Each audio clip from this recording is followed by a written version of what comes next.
Welcome back to the Exporting Made Easy series. Today I'm in the UPS brokerage facility in the East Midlands to talk about the Windsor Framework.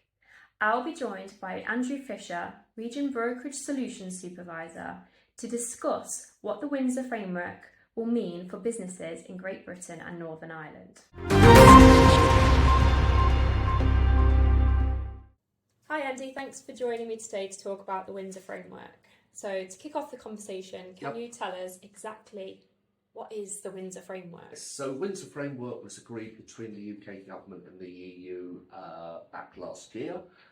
It replaces the old Northern Ireland Protocol that wasn't delivered by the UK government in full, but now we have that agreement, then we can roll out those changes from September the 30th this year.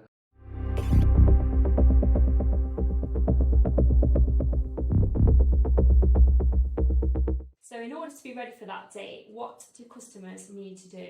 Okay, so UPS are working through at the moment to make some system changes that are going to be customer facing, which is going to mean that the domestic service from GB to Northern Ireland will become very much like an international shipment and require a commercial invoice. That can be a upload my forms or a paperless invoice, but generally speaking, we need to complete full customs clearance on arrival in Belfast, Northern Ireland, so we need additional data from our customers. That's really important. And there's two splits. There's a different process if the customer is B2C business model and the B2B business model. The B2C is a little bit simpler, that we'll upload electronic bulk manifests to the customs portal. And for B2B, every single shipment requires customs clearance.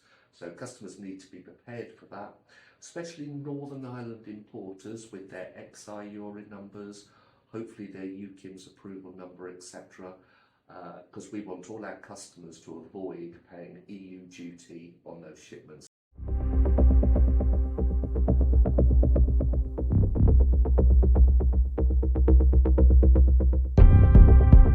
You mentioned an acronym there, UKIMS. Can you explain what that's about? Yeah, so UKIMS, UK Internal Market Scheme, so it's an approval process through HMRC.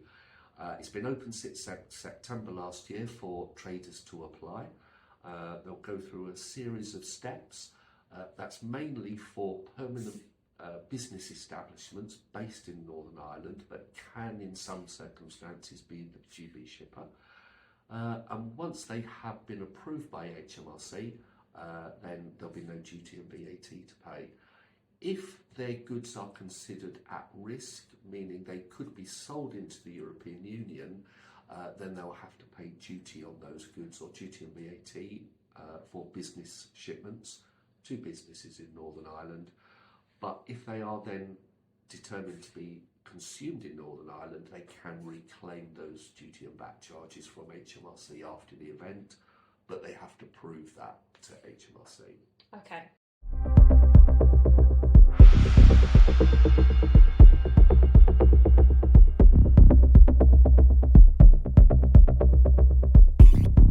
What would happen if a business was not to follow those rules? Well, we would obviously have to either hold the shipment of origin if some data or an invoice was missing, but on arrival in Belfast, we will obviously attempt to contact that customer if they're unknown to us and say, can we have your XI URI or your UKIMS number? It can be also the shipper in GB can also act as the importer of record, have a UKIMS number as well, so it's seamless to the business in Northern Ireland. So they just need to be prepared and see whether they can get a UKIMS approval number, which means the goods will be duty and VAT free for businesses.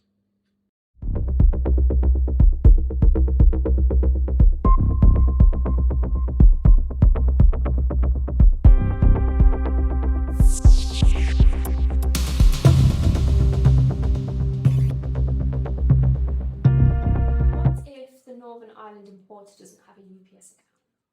Well, we do encourage our customers, if they're shipping B2B from Great Britain to Northern Ireland, to tell their customers to open an account with UPS, because it makes it nice and easy for us to bill the customer instead of trying to collect COD charges upon delivery.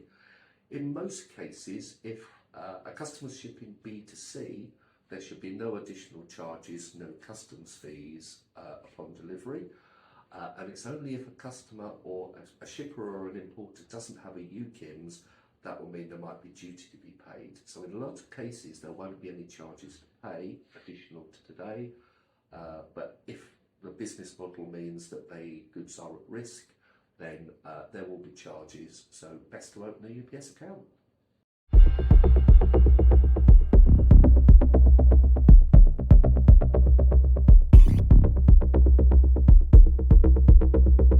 Can UPS act as a direct or indirect representative?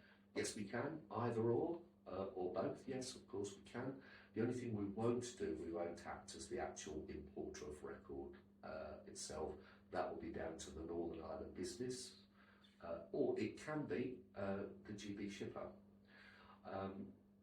Another way that might save some customers, they can choose the UPS free domicile or bill charges back to their shipper account in GB if they wish to. There is an additional fee and a charge for that per shipment, but that will avoid UPS collecting from the consignee, but that's obviously for the customer to choose that at the point of shipping. So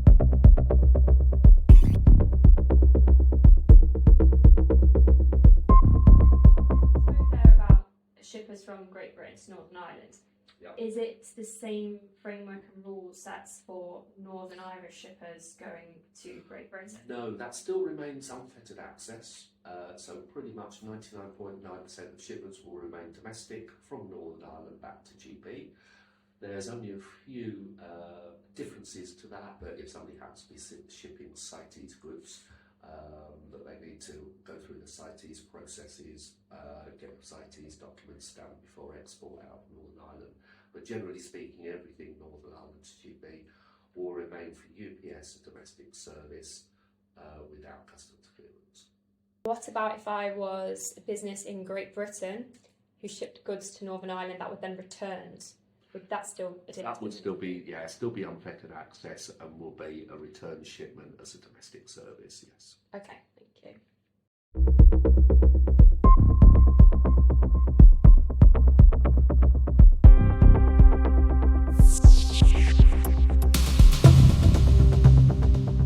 Thank you. I think that's given us a great overview of the Windsor Framework. Okay. If you were to give one key message to businesses out there today, what would it be? I would say be prepared, think through carefully your business model, make sure you've either contacted UPS, have your UKIMS approval number, have a UPS account, and are ready in your commercial systems to create a commercial invoice for shipping to Northern Ireland. Okay, thank you. Okay.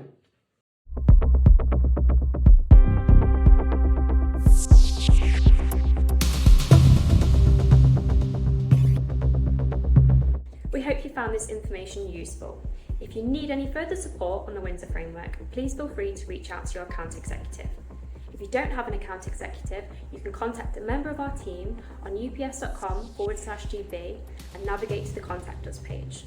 Alternatively, we have put some links to some useful information in the description section below. Thanks for watching.